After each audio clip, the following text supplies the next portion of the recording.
ఎట్లాగా? ఓకే. హ్మ్. ఇప్పుడు ఈయన రామ్మోహన్ నాయుడు గారు ఆయన ఉద్యోగమే అది కదా!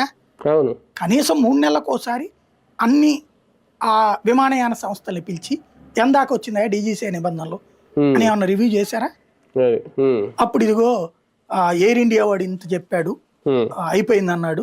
హ్మ్. లేకపోతే ఆ స్పైస్ జెట్ వాడు ఇట్లా చెప్పాడు. ఇట్లాగేమన్నా చెప్పారా? హ్మ్. లేదు కదా! బయటికి రాలేదు కదా ఎప్పుడు. హ్మ్. అంటే పట్టించుకోలేదు అసలు దాన్ని. హ్మ్. అయితే వాళ్ళతో కాంటాక్ట్ లేదా? ఉంది ఈయనకి. హ్మ్. దానికి సాక్ష్యం ఇండిగో వాడు విజయవాడ నుండి సింగపూర్‌కి, విజయవాడ నుండి ఇతర ప్రాంతాలకి విమానాలు ఏస్తానని చెప్పాడు. హ్మ్. రామ్మోహన్ నాయుడు గారితో కూర్చొని. హ్మ్.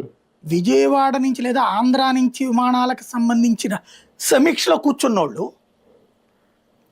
ఆ టైంలో ఇది అడగలేదా? హ్మ్. కనుక్కోలేదా? హ్మ్.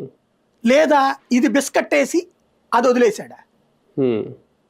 ఇంప్లిమెంటేషన్ చేయకపోయినా పర్లేదని వదిలేసారు. హ్మ్. మనకి పలుకుబడి ఉంది కదా! హ్మ్. డైరెక్ట్ యాక్సెస్ ఉంది కదా అని. అవును. ఆ వదిలేసిన పర్యవసానం ఇది. హ్మ్. హ్మ్. ఆ వదిలేసిన ధైర్యం ఇది. హ్మ్. నిబంధనల్ని ఇక్కడ మంత్రి ఆపలేడు. హ్మ్. డీజీసీఏ నిబంధనలు మంత్రి ఆపలేడు. అవును. కేబినెట్ నిర్ణయం తీసుకోవాలి. హ్మ్. అది అమల్లోకి వచ్చేస్తున్నాయి. అవును. ఇండైరెక్ట్‌గా నడిపించడం మంత్రుల వల్ల కాదది. హ్మ్. చేతిలో ఉండదు వీళ్ళ చేతుల్లో. హ్మ్. హ్మ్. అది అమల్లోకి వచ్చేటప్పటికి వీడు ఇక దాన్ని కవర్ చేయడానికి కాదు, ఓపెన్ కన్ఫ్రంటేషన్ ఇప్పుడు ఒక రకంగా. కేంద్రంతో హ్మ్. యుద్ధం చేస్తున్నది ఇండిగో. హ్మ్. నేను అమలు చేయను, నువ్వేం పిక్కుంటావు పిక్కపో. లేదా హ్మ్. నేను విమానాలు ఆపేస్తే నీకు ఈ సంక్షోభం వస్తది. అంటే ఏంటి ధైర్యం?